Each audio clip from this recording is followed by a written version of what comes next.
Breaking news out of London. Scientists have cured Huntington's disease.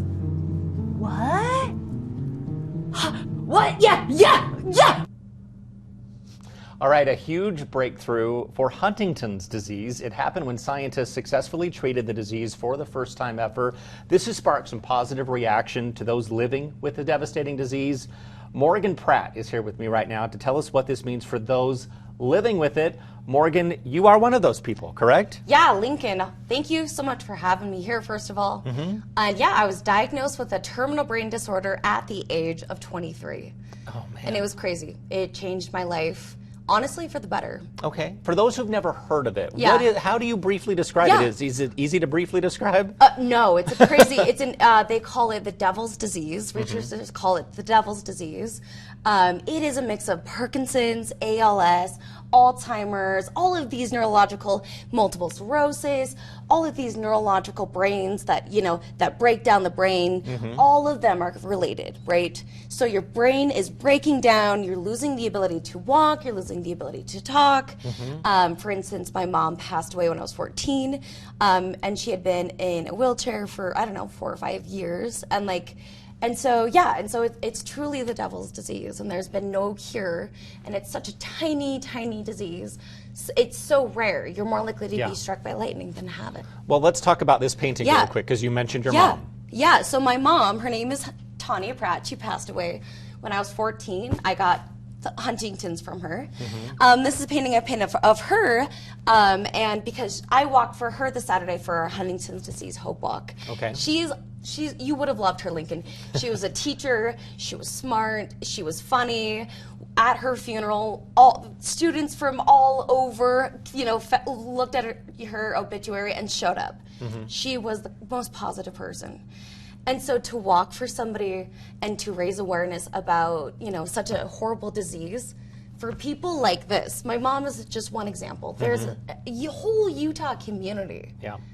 And it is insane. There's so much hope going on in such a terrible 2025 year. You mentioned hope. So there have been some recent breakthroughs then. Can you talk about that? Last Wednesday, the biggest Huntington's disease trial came out.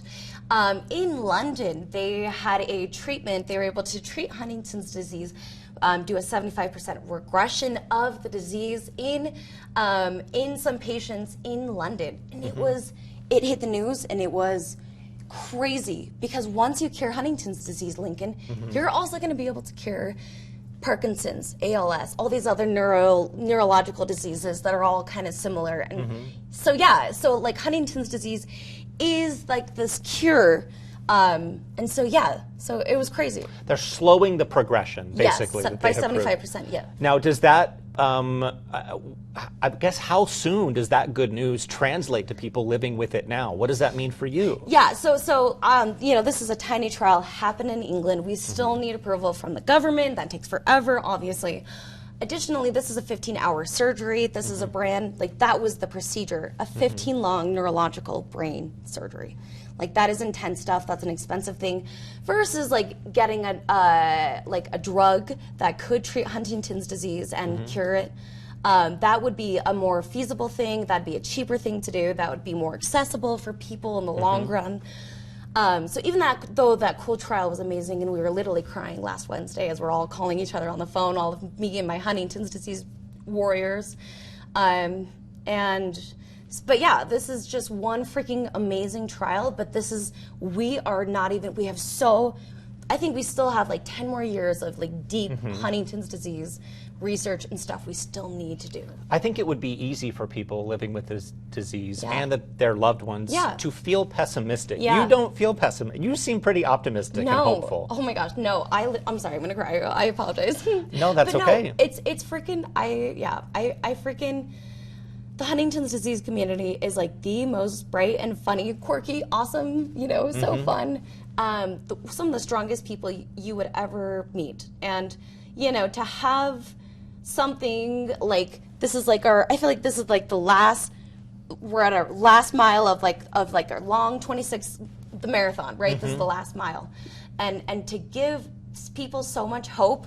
Like, this is going to bring more money to more research everywhere, right? Excellent. There are thousands and thousands of trials right now for Huntington's disease. How, talk about the Utah chapter of Huntington's Disease Society of America. Yes. This 5K, this event you had over the weekend. We did. We had our Huntington's Disease Hope Walk. That is our biggest fundraiser of the year.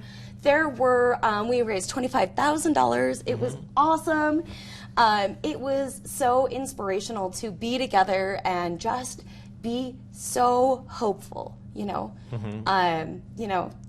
Like tears were shed, definitely. I imagine that having that support group really helps. Oh my right? goodness, yes, yeah. The Huntington's disease, we literally have a support group. That's what the Huntington's Disease Society of America does. We help fund research, we help fund social work, we need money for a social worker. These are really important things for the Huntington's disease community. All right. Well, where can they go if they're seeing you this morning? They're, well, you know what, maybe I can help. Maybe I can, they weren't part of the walk, maybe I can donate something. Yeah. Where can people go to learn more information? Thank you, Lincoln. It's utah.hdsa.org. Okay. Again, that is utah.hdsa.org. Thank you. Positivity certainly helps, right, Morgan? Yes. Yeah. She's been a pretty positive person as I've met her this morning. So thank you for coming in and telling your story. And exciting news. I understand it may take a while to trickle down to people, but this is still really exciting developing news. So thank you, Lincoln. Thank you for telling your story. Yes. I'm so stoked to be here. Thank you. Yep, absolutely. I'm going to send it back over to Ron now. Yeah, positivity. That's awesome. Best of luck to her and what she's doing, not only for herself, but for all of those who suffer from Huntington's disease.